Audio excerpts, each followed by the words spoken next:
Okay, good morning everyone. I haven't received precise instructions, but I guess it's 10:30, so we should start. We don't have that much time. Welcome for this workshop on communicating statistics efficiently, and welcome for this first session of the day and of the conference. The reason I'm here is I'm a statistician, but I've spent quite a bit of time working in communication. I've worked as a science journalist. I've worked in a communication agency. Nowadays, my main job is as a statistician responsible for a platform providing biostatistics consulting at the University of Lausanne. And it happens that, it's worth nothing if you do the best statistical analysis in the world, if you have the best numbers, but you're not able to communicate them to another audience, which is the reason why I'm here talking to you today. Before we start, this is a workshop. So I've got more than enough material to speak for an hour and more if we need, but that's not the goal. So I'm going to ask you a few questions along the way, but also I'd really love if you have questions or comments, or if you don't agree with what I'm going to say, because we all come from different backgrounds. At some point I'll try to highlight what I think is different for someone, for example, working in official statistics, or for someone working in research. But I'm really eager to have your feedback. So I love questions, and please ask them at any time during the presentation. As I said, 1 hour is not that much time. I had to make some choices, and there's a few topics I would have liked to say more about, but that's the time we have.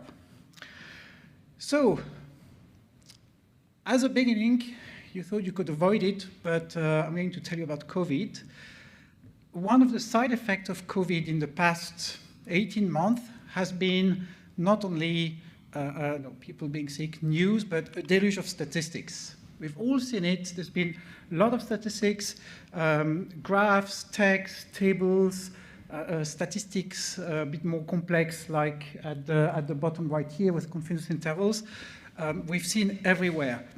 We've seen everything and from everywhere. And what I think was interesting is that this deluge of statistics was created by many different actors. So it's not just the typical people we expect that produce statistics or statistical analysis. Of course, we've had official statistics. That's the dashboard from the Swiss Confederation. We've had the science world. That's a graph from the Swiss Science Task Force. We also have journalists. There's been an incredible work by journalists in terms of crunching the numbers, understanding the numbers, and passing the message. But also, there's been a lot of people on social medias, on their own website, doing their own analysis and providing numbers and catching a few things that were not noticed or attracting attention of people on some points. And I hope you'll agree that basically this is good news. There's a lot of topics that I would never have thought would be discussed in the mass medias. It's the first time in my life, I'm not that old, but about 20 years of career, that I see the mass medias talking about log scales, for example. I never thought you could explain log scales in the mass media. I mean, I feel bad when I have to consider log scale every time, because I'm not that comfortable. I know how it works technically, but I'm always looking at it with a bit of suspicion. And then here it is, you have people discussing that and showing graphs in log scale. So it's great, but there is always a but. As I said, the question is, does it work? Because you can have really good numbers, you can have really good analysis, but it's not clear if your goal will be achieved. And before I dive into some details, I've made a few small parts here. I just want to show you or give you two quotes I think are important when we consider our jobs as statisticians. The first one, I've just adapted the text slightly from the introduction of a nice book called Number and Nerves. So basically number and emotions, how to communicate emotions using numbers. And this quote says that, yeah, statistics are absolutely required. We require data in order to evaluate what's happening in the world and know how to react. So data is important, but the problem is that data and numbers have a problem. Numbers as soon as you start using numbers, they have a numbing, desensitizing effect. And data tend to wash past audiences with minimal impact. So let me paraphrase that. If you write a text and there are some numbers or there are some statistics, most people will suddenly stop their brain and continue until they find letters again. So that's the effect of numbers, that they are numbing and we tend to ignore or forget them. And there's another quote that I think is quite interesting. It's from physicist Neil deGrasse Tyson that says, who is a very well-known speaker about science, who does education, a lot of education, who says, it's not good enough to be right. You also have to be effective. And as statisticians, I think we easily have a tendency to say, but we have numbers. Our numbers seem to be correct, and that should be enough to convince people that we have to do something or that this is the situation. But it never works like this. Someone, I don't remember who it was, I think it's Nobel Prize, Economy Nobel Prize Kahneman, the author of the book Thinking Fast and Slow, said something like, a statistics by itself never convinced anyone. That's never enough. So it's not just because you're right that you'll have people listening to you, you have to go a bit further. Now, in your opinion, now I'm going to ask for your opinion here, what is most complicated when we communicate statistics? So, okay, numbers have this tendency of being numbing. But what do you think is a hard task? What do we have to be careful about?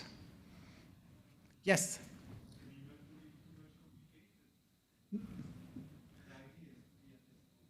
Not to be too much complicated, yes, definitely.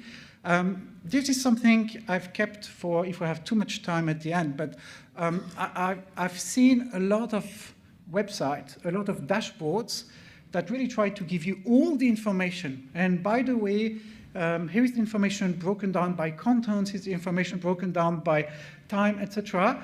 And I get lost, even though I've spent basically every day, like many of us, checking these numbers. And I felt like if you have dashboards, or if you have places where you can find, okay, look, these are the key numbers, but here are the links if you want more. Obviously, we're not trying to hide anything, but we need to have a hierarchy in the information. We cannot just dump things, oh, look, here is the data. Oh, by the way, you can go to the BAG website and download 200 megabytes of JSON files, and you have everything. No. Even if you present it nicely, if it's too complicated, if there's too much, it won't work. So yeah, I agree, definitely. And we'll come back to that, but of course, if you go beyond the numbers, but you try to present something a bit more complex, like an actual statistical analysis, it's easy to get people lost in it. Anyone else? Yes?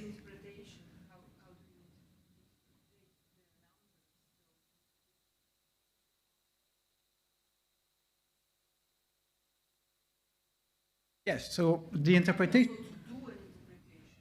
Excellent, yes. The interpretation. So basically, what is the context, what you do with your numbers? Basically, do not just give the numbers and let people understand them. We need more. So I'll come back to that, but I think it's absolutely fundamental. To me, it's one of the key points.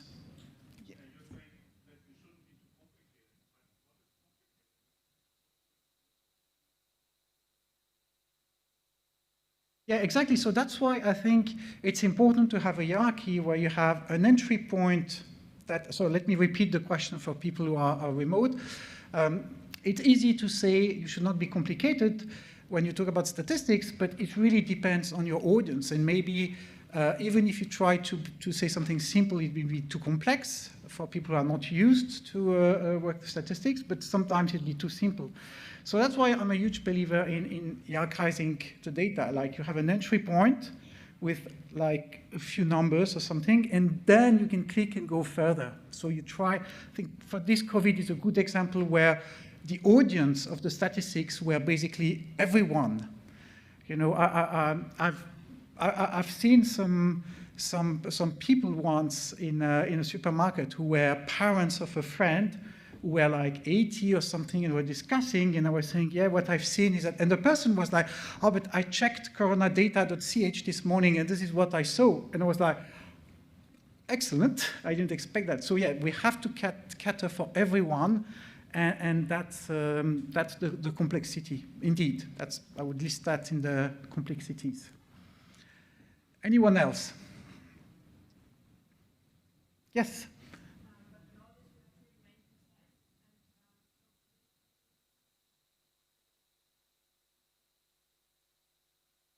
Excellent. So we need to be precise, but we have to show the limit of our numbers. And I think that's something where I'll have some examples at the end. We're not always that great in showing the limits. But it's extremely complicated. I'll give you an example at the end coming from the Swiss Science Task Force on COVID. And I feel a little bit bad showing these examples because I'm like, I think they did not badly, but they still missed the goal at some point. But I don't have a solution. It's like, I'm not sure exactly how we should do it because either you come and you put you indicate too many limits, and then people will be like, okay, so basically what you're saying is that you don't really know. You know, we have numbers, but they may be a bit higher, a bit lower. We're not too sure, and then people don't trust you. Or you come and you say, you know, our prediction is that by next week we'll have 5,233 cases of COVID, and then people won't trust you either because obviously it won't happen. Anyone else? That's already good, a good sample. So let me give you a few. I've written that as tips, but what I have in mind when I think about communicating statistics. To me, the first thing we have to do is, someone was talking about the context, I think it was you, we have to know the story behind our numbers. That's something where I believe people working in official statistics do quite well, by the fact that if you work at the Swiss Federal Office of Statistics, they are not only statisticians.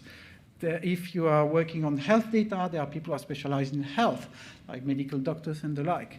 Because as we said, you cannot just know about data literacy, you cannot just know about how to crunch data, how to create a graph, how to interpret a log scale. You have to understand really where the numbers come from. So how are your numbers measured? What filters were applied? Coming back to the last comment, in which ways can my data be wrong or at least limited? There's plenty of examples beyond COVID. I'll just give you one that I stole from statistician and data viz guru Edward Tufte, who said they were looking at some point at the way people were measuring pollution in one of the rivers around New York. And they had readings that didn't really match what they expected. And so they came on the boat with the people who were measuring the pollution, and they saw how the measurements were done. And they were like, okay, tell us, how do you do it? Said, okay, well, we have this device, and we have to plunge it into the water, but obviously to make sure that we can see where it is, if it's on the bottom or not, the first thing we do is we find a patch of clear water somewhere, so we can see what's happening, and then we put the device. And people are like, okay, now that we see the details, you know that obviously if you're always doing your measurements in clear water, and there were good reasons for doing that, but obviously whatever numbers you get will be biased afterwards. COVID data is a nightmare for that, because COVID data, you know, it's incurrent between different sources, and not just because, I mean, I'm not telling you anything new, not because people are incompetent, but because, you know, this is hard. You know, you don't have the latest data.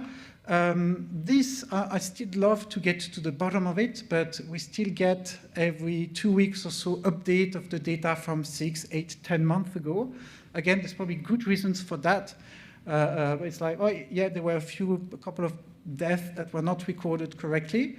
Everyone who has worked with data knows that it can happen, but that makes everything complex. The methodologies for counting changed along the way. There's a lot of bureaucracy involved. I'll just give you an example. the fact that data is reported differently depending on the results. I had a discussion with someone who was really worried because at some point in Geneva, there was a spike of cases where one Sunday there were 75% of all tests that were positive. And people were like, that's a catastrophe. But in fact, I'm talking a lot with the director of a COVID testing laboratory, and I was like, how is it possible? And the person was like, well, that's easy. If you look at the law, when we do a test, if it's positive, we have to submit the result within 2 hours, if it's to the bag. If it's negative, we have to submit the result within 24 hours. So during the week, we do everything at once because we have time. But on Sundays, if people work on Sunday, they get the results. What they'll do is they'll take care of everything they have to do immediately by law, and the rest will wait until the Monday. So what we should do is wait, and indeed, if you waited until Monday, Tuesday, and you got all the numbers, suddenly 75 became 35, which was still incredibly high. But it was fascinating how you could go and dig one of the ordinances of the Federal Council, where in an annex you have the deadline, and there you have the explanation for your numbers. So sometimes, I'll be the first to say data literacy is really important, but it goes much beyond that, and knowing where your data comes from is really important. In the case of COVID, it's a never-ending pit because the data is so much complex that we have to make do with what we have. A few questions about, just to show you the issues we have. How should you smooth your daily data? It makes me crazy. There's some newspaper, even some newspaper I work with, who persist in coming every day and saying, oh, we have, it's Wednesday, we have 3,275 cases. That's an increase of 20% over yesterday. And you're like, yeah, but this happens every single week because there's different number of tests at different number of the week. So if you just give the result one day compared to the previous one, then whatever you give is misleading because the only thing you're showing is that there were more tests conducted one day. You can do it over a week, so that works nicely because you take care of this effect. You can do it over 14 days. That's what most of us, or most people do, because that measures the incidence. At the moment, about 400 something in Switzerland. But this has another issue. It's extremely slow because at this point, we're still basing our data on something that happens 2 weeks ago. So when you get to the bottom, like happened to us about a month ago, the bottom of the cases, and you start going up again, you may have your 14 days incidence that continues going down a tiny bit because it's based on prior data. So it's not going to be a good indicator. So, and there's many other ways of doing it. And this, you need a bit of data literacy, but you really need to know what the numbers say and where they come from. As the example, if you haven't seen that, if you look at the cases in Switzerland, that's a graph for the beginning last year, you see these spikes. And in fact, the number of tests depends strongly on in this case, the number of positive tests on the day of the week, with very little on the weekend. And obviously, you get something a bit clearer if you smooth that out. Now, to me, if I had to give you only one tip on how to do better statistics, and that comes back to one of the comments we had earlier, it will be linked to how we understand something like this. If I tell you, you know what, there's been 200 cases of COVID, what can you do with this information?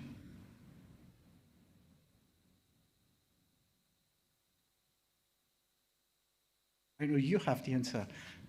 It's come back to your comment earlier.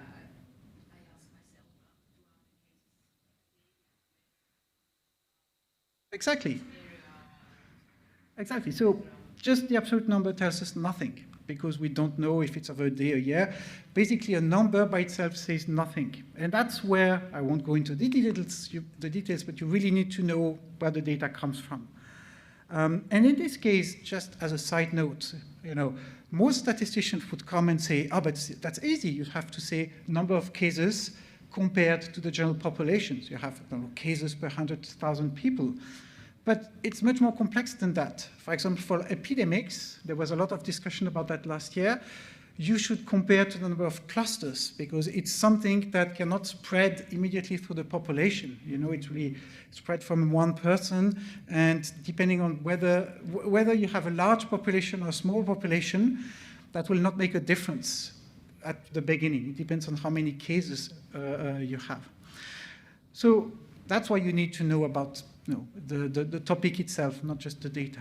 To me, out of everything I'm going to tell you today, that's the most important thing. To do good statistics, the question we always have to ask ourselves is compared to what? If you do a graph is always, we'll discuss graph a little afterwards. Graphs are always a matter of comparisons. I compare a point with another one, a point with a reference. If I do a temporal curve, I'm comparing data from today compared to data from the past. And I'm always doing an operation where I'm looking at the contrast, the difference, or a comparison. And many of the bad graphs that we see, I didn't put some here, but the graphs who lie, the graphs that when you look at them, you say like, what's this? That we see, there's a few politicians who do them, there's some marketing people who do them. These are always because someone makes us see something, the typical bar chart where the bars do not start at 0. Your eye wants to do a comparison graphically, which is not the comparison you should do. So when you think about it in these terms, when you really like, okay, what is it I want to compare, and what do I want the readers of my graph to see and compare, you avoid this type of errors, and you manage to make a graph that is usually much more efficient. I'll show you a few afterwards. Okay, next point. Here is a text from a newspaper. It's in French, but I guess you see the idea. It's the statistics about what happened on a given day, how many tests were conducted, how many positive results, how many data we've had so far, etc., etc. What do you think of that? Would you read it? Or what else would you do with this data? Yes? I think at best it's a reference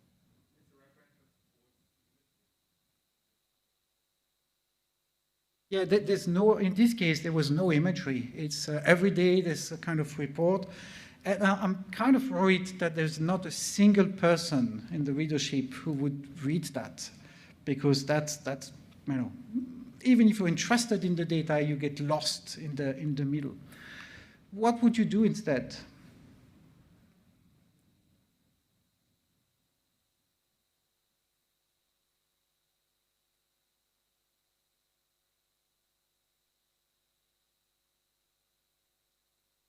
The same text for the previous day, and what would you do with them? So as a reader, we can do that. It's going to be complex. But as the person producing the information, would you do it differently? There was someone at the back. Yeah, so we can think about infographics.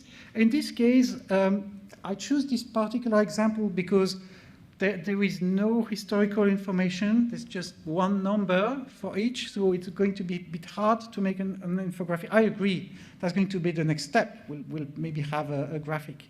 But if you just have data like this, where just one piece of information, something that already works much better. First, you should not put everything.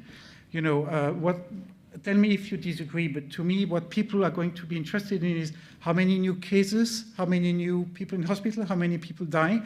But the fact that so far we've had 499,931 positive cases in Switzerland, I don't think we're using that much. That 4,722 people are in quarantine, that's not useless, but that's probably, should not be here. The first thing we can do, I think, is make that into tables. So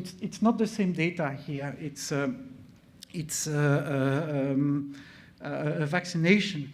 But just by organizing the data not in text, but in a way that makes it a bit easier, you make reading much easier. And here is another one I stole from the daily newspaper, The Age, edited in Australia, where they have a small, obviously they have graphics for vaccination, but then what they have is just, a few squares saying, okay, how many new cases in the country, where you just have the data, like, here are the key numbers you want.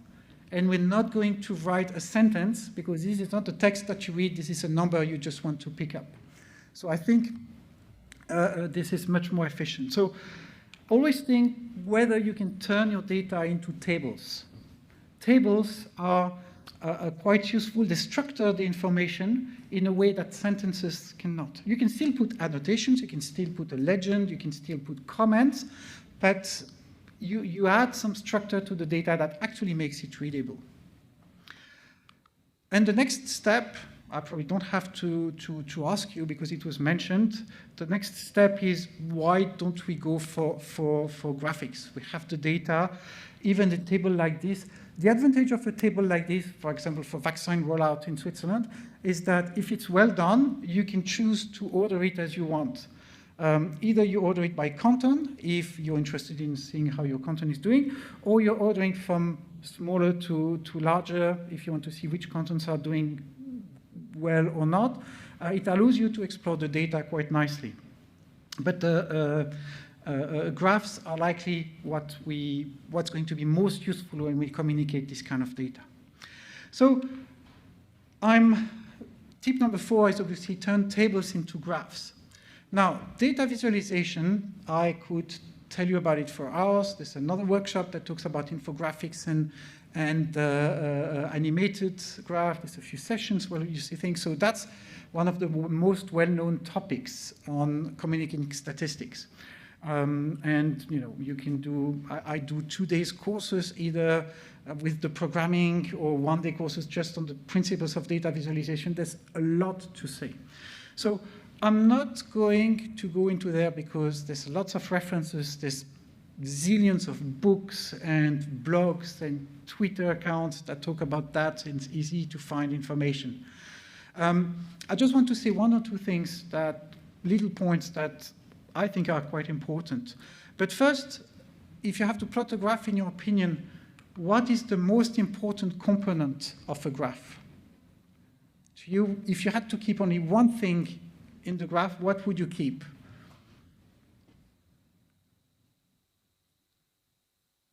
And I promise you'll feel like I'm being incoherent when I give you my answer to that.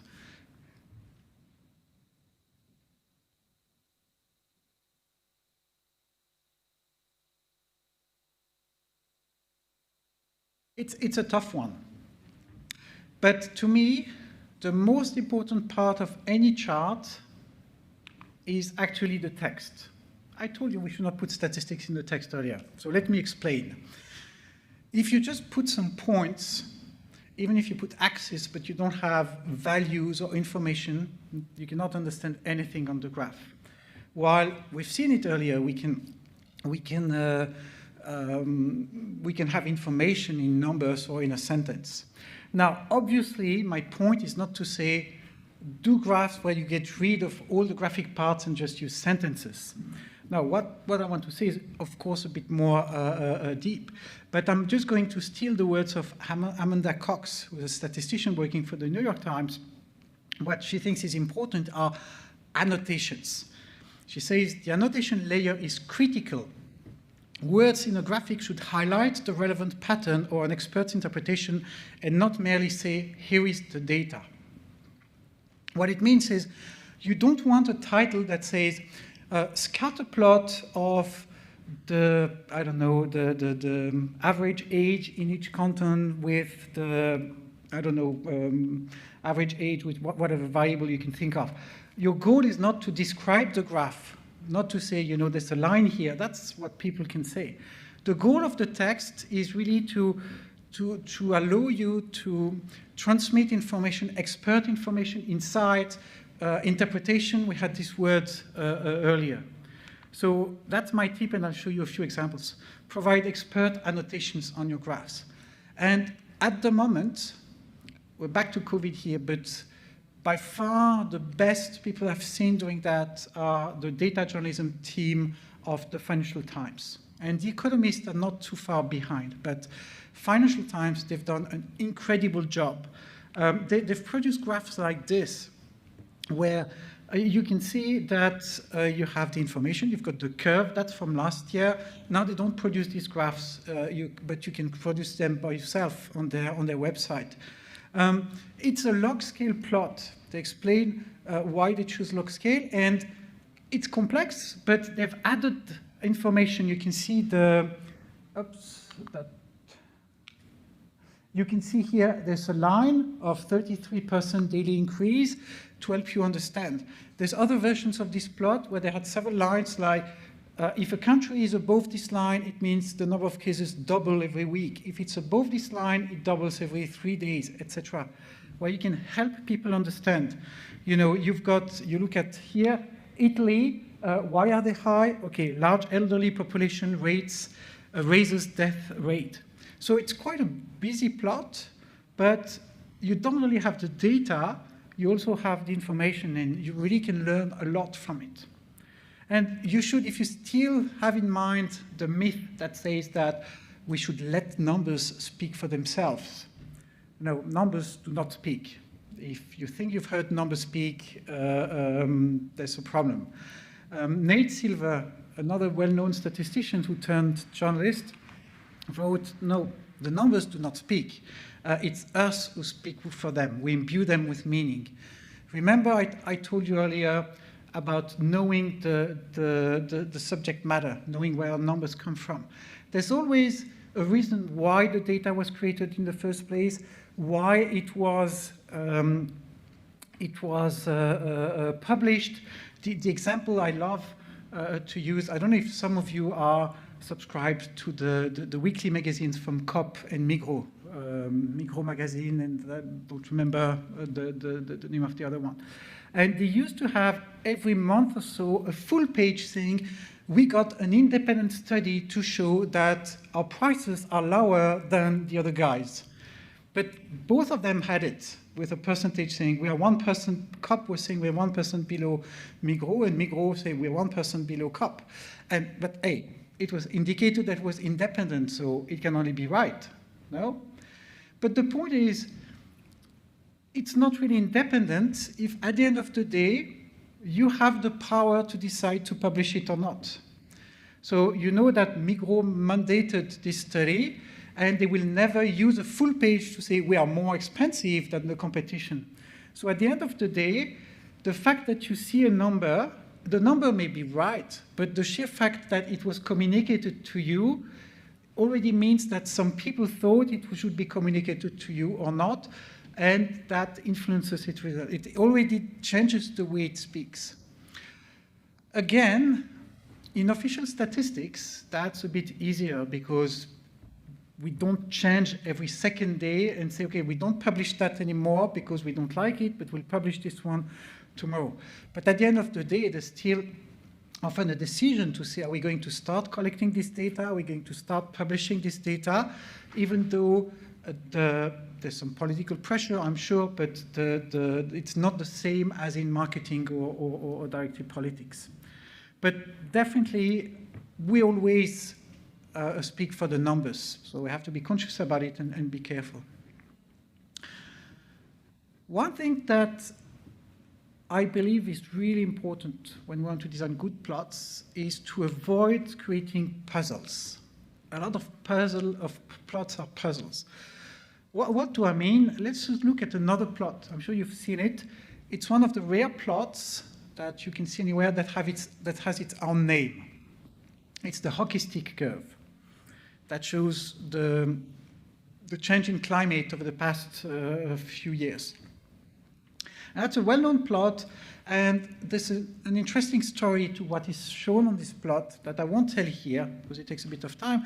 The only thing I want to mention is that while the message of the plot is in a sense, quite clear. It's also misleading. For example, the choice of colors, you have some blue and some red. That makes you think that red means hotter and blue means colder, but that's not at all the meaning of these. And to really understand what's there, you have to understand all 4 sets of points that are here. The red curve, the blue curve, the gray background, and the thick black curve. But what I wanted to insist on is the puzzle part here. If you want to understand the plot, you have to read the annotation, but really you have to put the pieces together. For example, the red part goes with the red text, the text I've highlighted in red. So the red curve is data from thermometers. And the blue curve, if you look at it, the blue curve, you also have the information. It comes from what we call proxies, indirect measurements of temperature. So you can see how you have all the information you need, not all, but you have quite a bit of information you need to understand this plot here, but it requires you to sit down and read the legend and say, okay, red, that's this, blue, that's this, etc. And that's something, if you do an oral presentation, you don't have time. You cannot have people start reading, trying to understand. And if you do it on paper, that's still making people's life harder than it should. So that's why I'm using this expression from Edward Tufte's last book that was published last year, that the annotation, the expert annotation, should be at point of need. And if I go back to the example from the Financial Times, do you notice how there is no external legend that says, here is what the orange curve is, here is what the yellow curve is, etc. If you see a curve, you see immediately what it's about. You follow the orange curve, and you have China, and you know what it is. You follow this curve, you have Japan. You don't even have to think in order to understand the graph. You don't have to put the pieces together. Most graphs we see, you have to put the pieces together. And if you have complex data, that makes everything even more complex for everyone. To me, these are things that are not, there's a bit more work. I was going to say it's not complicated. It's a bit more work to put the annotation at the right place. But the effect in terms of transmitting the information is incredible. And as I said earlier, in graphs more than anywhere else, always remember, compared to what? In the case of this plot, you can compare countries with themselves a long time. You can compare countries among them. You can compare countries with with a line here. But it's quite a bit of work that went into that to find the common starting point so that it makes sense to do these comparisons and to make sure that everything works okay.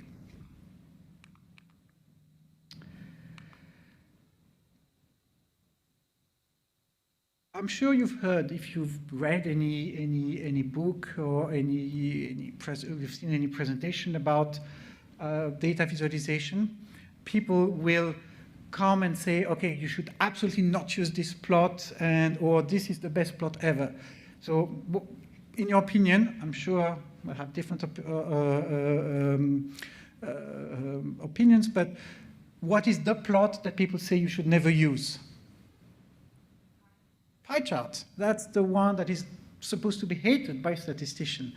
And I'm not a fan of the pie chart, for example. And for example, I made this picture that I put on the Wikipedia page on the pie chart that shows, if your goal is to make really subtle comparisons between your data, the pie charts will not help at all.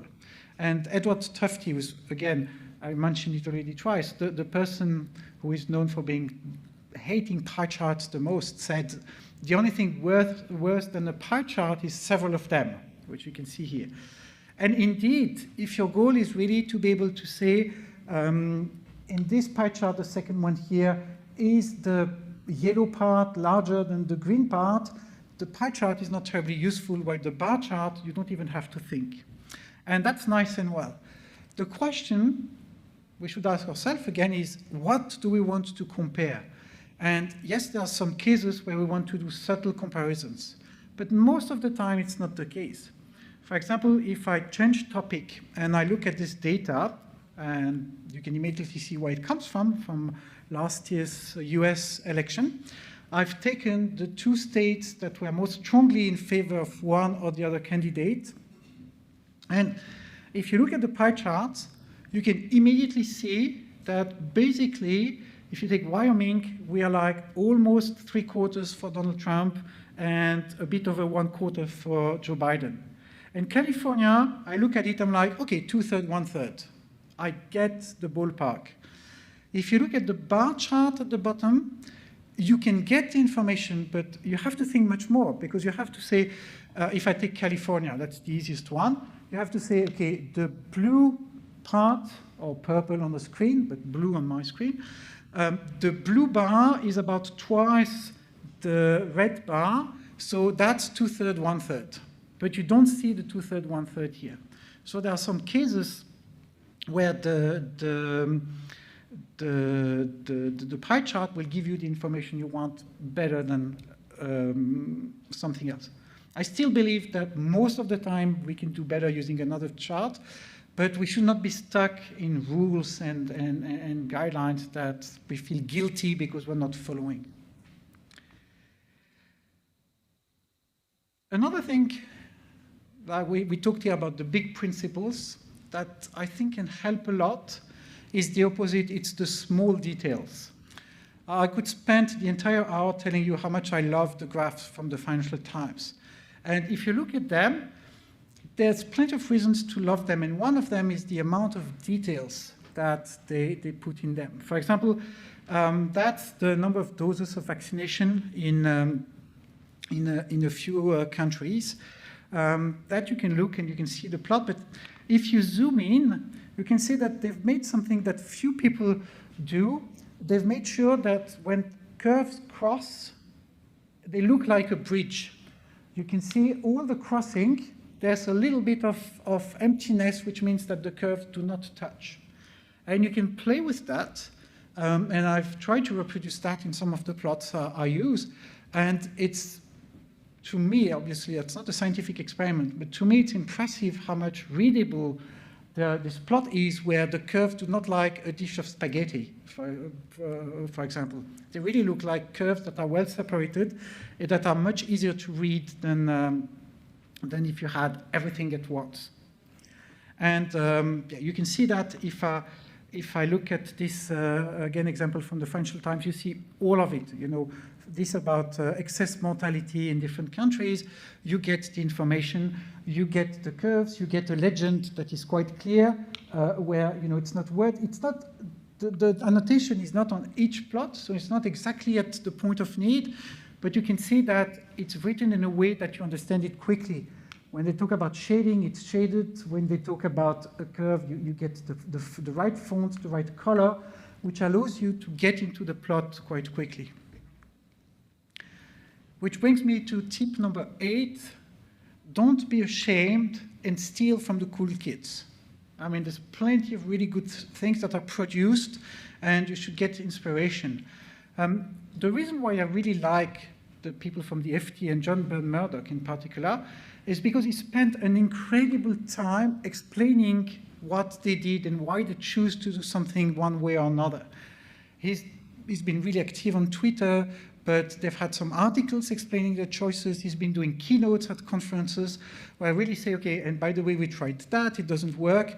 And it's not just, I do a plot and I show it and I'm done. They really have invested in that, and they're still reaping the benefits now, 18 months into the pandemics. They have a pipeline that works quite well and gives really good graphs that are updated all the time. So steal, but of course credit if you take something. But really, you should. Sometimes we have the feeling that I cannot just reuse what has been done. But frankly, when there are so many good ideas, I think we should all reuse them. Okay, I've said everything about this one. We have another 15 minutes. I've got 2 more topics. The first one, I try to go quickly over it because that's something that is useful for statisticians in research, less useful for people in official statistics, but I'll try to give you an example that's linked to that. One of the most controversial topics in statistics are p-values and statistical tests. And p-values, no one really understands them, not even some statisticians, but people who use them outside of the statistics world. Even when you understand them, many people are like, I think I understand them, but I've never really went into the details. And most people, when they use them, they tend to forget what they should be careful about. So p-values, if you have p-values in your work, it's good to avoid communicating them because they hide really the information. But you can do that sometimes if you don't present them as p-values. Because p-values are not that bad. The problem is when you use significance and you say, yes, no, it's significant or not. Let's say, I'm just going to show you one example that I think was quite interesting. 10 years ago, the canton of Geneva, they started to use internet voting. And at that point, they were a bit worried. There were a lot of people complaining that internet voting was not a good thing to do. It was too dangerous. So they set up a series of measures. And one of them is that they put some statistical tests on the votes to try to find irregularities, which I think was a good idea. And they got a master student who set up two different ways of analyzing the results. And one of them was to see if the number of votes, separately yes and no, that they found in every of the towns in Geneva, would follow Benford's law. I don't know if you all know about Benford's law. It's this fascinating piece of knowledge that says that if you have collected some numbers, for example, the number of inhabitants in the towns in Switzerland, and you look at the leading digit, you're not going to have a uniform distribution of the digits 1 to 9. Number 1 will appear about in 30% of the cases, and then it's decreasing pretty quickly. So you'll have a lot of towns that have 1,000, 100,000 inhabitants, but very few of them that have 9 something. And it happens at some places, not at others, and it's quite, for many people it's a paradox, but it's quite interesting. And the reason for it is basically because we count from the bottom. So for a town to be at 9,000, it has to go over 1. It's more likely, it has to pass over 1, so it's more likely to be stuck there, while it's a bit harder to get, every time to get to the 9 in just a few words. So what they were doing is they were calculating what they were expecting and doing a chi-square test to see if what they observed was what they expected. And they had this rule, so I made a quick translation, where they said at some point, that was a vote in 2012, the observed distribution, so that's their threshold, does not follow Benford's law if the chi-squared value is above 16.92. The distribution of yes obtained for one of their votes was 17.86, which is above the result, and so it's irregular. I mean, all statisticians who have worked with p-values know that, it's a kind of, you cannot really expect that a statistical method will be so great that it will tell you regular, irregular, with 100% precision. That does not work. So it's really important not to communicate something like this. But the way they communicated it was basically, it was not written, but what was hidden is, that's a p-value of 0.036, that's less than 5%, so we call that irregular. And then they didn't really know what to do with this information because they couldn't find anything bad. But they published it and people commented on it, but that was it. And to me, it's not a bad approach, but they can learn a lot by using, for example, what we do with climate, where you say, this is a hurricane, that's a kind of hurricane we see once every 1,000 years. That's a flooding that we see once every 1,000 years or so. So you can change your p-value and say, instead of saying it's 0.036 significant, you can say, it's unlikely enough that you would see something like this, even if there's no irregularity, every 28 votes or so. And then you keep something quantitative, and you're like, okay, that's not so much of an issue. But if you say, it could happen randomly, but only 1,000 votes, you'll be like, that's unexpected. And that's exactly what we're doing with climate change. I was reading last week that people were saying we have a problem because the kind of floodings that were happening once every century, we had 3 of them in the past 5 years, or something like this. And that's the point where you're like, we may have an issue and our models are not that great anymore. That's one suggestion, but obviously it does not mean that that's an easy way to communicate things and that the message will get across. I think it may be a little bit better, but it remains something complex in order of understanding what people are supposed to do with the information. Okay, last but not least, probably the hardest task we have to face that was mentioned, I think, on that side of the room earlier. How do we communicate uncertainty? Now, again, I've spoke way too much. Question for you. How do you communicate uncertainty? I think you mentioned the limits on our numbers. What do you do, or what could we do, or what do we do in general if you don't do it personally?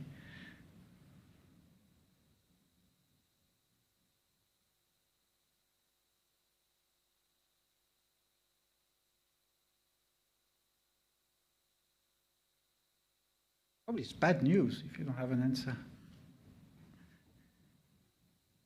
Give me at least a keyword.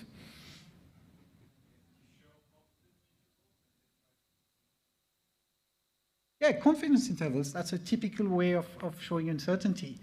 They're not always easy to explain. At some point, I think we have to simplify the explanation a little bit. But the problem is, that's human nature. Even when we explain them well, people will focus on the point estimate. They will say, yeah, I've seen that, but that's the number I want. Any other idea? So let me show you a few things in the 2 examples in the last few minutes we have.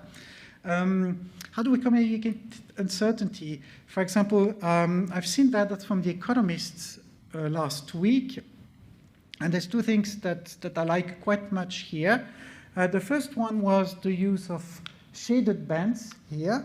That was a nice way to represent 2 things: a confidence interval, but also the fact that within a confidence interval, not all values are equally likely. You're still more likely to be in the center than at the edges. And also a confidence interval, if you stop it at a certain point, it's arbitrary. You've been plotting, I think they were, no, it's not on the plot here.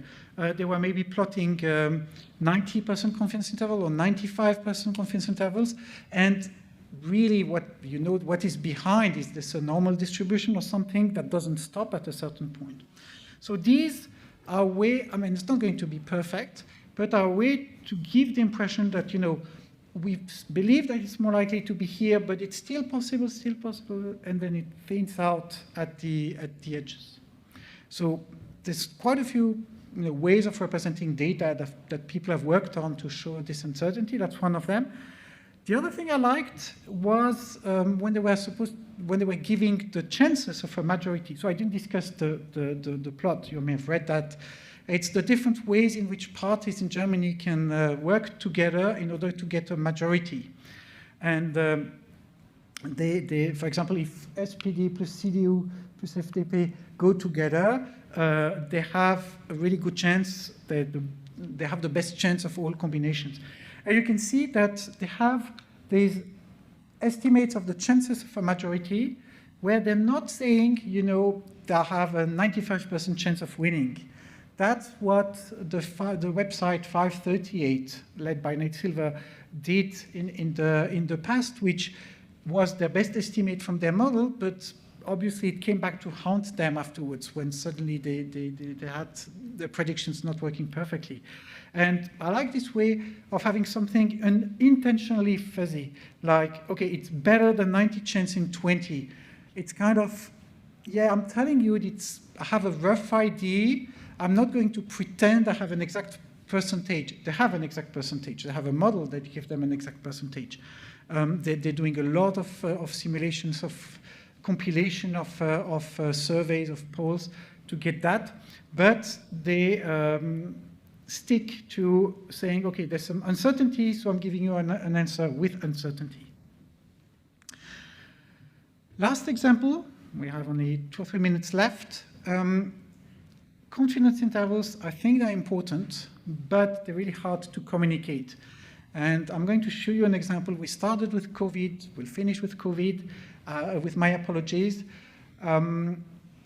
There was a report from the Swiss National COVID-19 Science Task Force in April, where they were estimating the impact of releasing control measures. Like we don't ask people to, we reopen restaurants, for example. Now it means we're going to increase the number of cases, more people in hospitals. That means some people who don't have COVID will have to wait longer for their surgery, typically. And they had numbers like this where under the scenario, the cancellation of non-urgent procedures will result in an additional backlog of 6,020. And they give a confidence interval. 95% confidence interval is between 0 and 8,780, which is an incredibly large confidence interval. And they're really clear about that. You can read the next sentence. Considerable uncertainty surrounds these estimates, ranging from no backlog to the creation of a backlog in excess of 9,000 patients. Where basically the answer is, we did some analysis and we have no idea what's going to happen. Scientifically, they did everything right. You know, they have the point estimate, they have the confidence interval, and they have a sentence that explains, you know, the interpretation. Few people go that far. But that's not enough. That's what you get in a newspaper. I've put the translation here. You know, that's the model. If 38,000 vaccines, those are injected every day, this could lead to a backlog of medical procedures for about 6,000 people by September. Whatever you do, people will forget about the uncertainty. They rounded 6,020 to 6,000, which I think is a really great thing, but they still completely forgot that, you know, it could be 0 or it could be 8,000, which is a tiny bit different. So 2 tips here. It's going to be our final tips. Avoid point estimates and avoid unrealistic precision. In the report from the task force, again, scientifically it's great, but if you say, you know, our estimate is that the backlog would be 920 for cardiovascular pathology, 845 for neurological pathologies, and 662, with such a precision when your confidence interval is between 0 and 1,244, even if it's correct scientifically, there's no way you're sending the right message. There's no way people will understand that correctly. And this I've shown. David Spiegelhalter, which if you have to remember one name in terms of communicating statistics, it's Sir David Spiegelhalter, a British statistician. To him, the way we should interpret a confidence interval, for example, that goes from 5,000 to 10,000, the only reasonable way to communicate it is the following. You know, the number of hospitalization is unlikely to be below 5,000 or to be above 10,000. This summarizes really what we can get from this, this measure. And I think it's a bit annoying because we are not being very precise, but we should not delude ourselves with precisions we don't have. We're at the end of the time. Let me tell you the last point here, which is don't forget that your confidence interval or your uncertainty do not include all your uncertainty. And this was a painful experiment for the Swiss COVID task force. They came in April saying, according to our models, the number of cases will go up, and they had interval bands. But what happened actually at this point was that the number of cases went down. And the reason is, when you do confidence intervals, you never include the assumptions of your model. And David Spiegelhalter showed this graph from the equivalent in Great Britain, the UK task force, which shows the calculation for R, you know, this coefficient reproduction number, 8 different groups, a bit more than 8 here on this particular plot, who use their own methods, and you can see that they have confidence intervals that do not overlap, not all of them. So you have a lot of people who use different methods, different assumptions, and that's another uncertainty that we never factor in. We don't factor in, why, in our calculation? Because we do not know how to factor it in. We always factor the random error because it's the only one we know how to model mathematically. You can read it from Edward Tufte here. There's plenty of things, bad things that can happen to your data, but we only factor in random error because that's the only one we can model.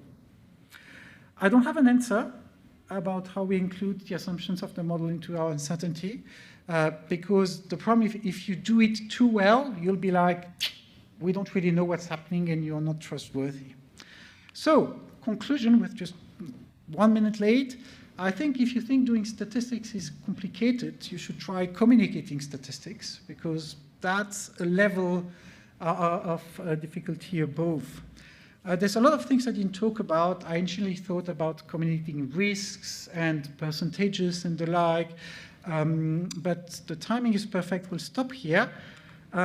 If you want, I've prepared a short summary and I've got a list of references, but I didn't want to print it. I saw some people taking photos, but if you want the list of references I mentioned, plus a few more general references, please do not hesitate to email me. I'll happily send you this.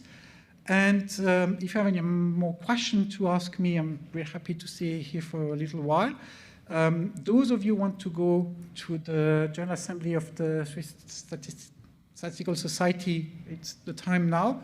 So I'll leave you here, and I wish you a good conference in Lugano. Thank you.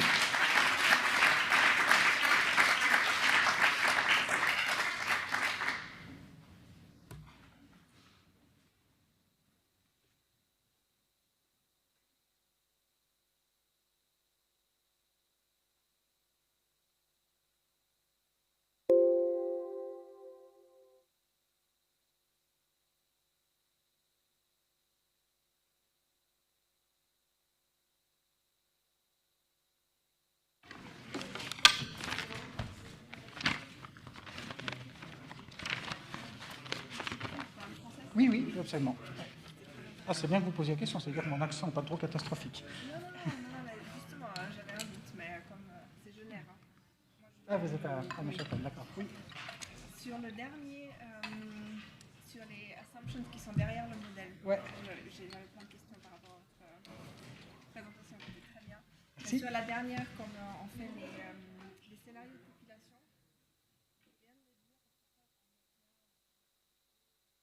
oui, oui. Donc on voit qu'il y a différents modèles avec différentes assumptions, et on n'a pas en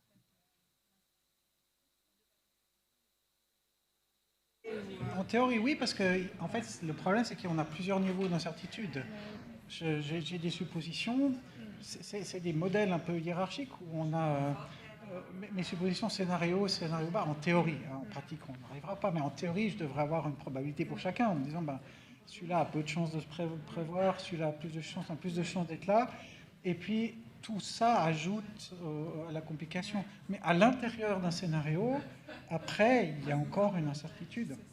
J'aime bien maintenant, chez Météo Suisse, ils ont commencé à faire ça sur leur petit graphique, où on voit la température et puis une sorte de cône qui s'ouvre et qui avance de plus en plus, pour dire, ben, par exemple pour les populations, quoi. Demain, on est assez sûr de combien on sera en Suisse. Dans 1 an, ça va à peu près. Dans 20 ans, on commence à être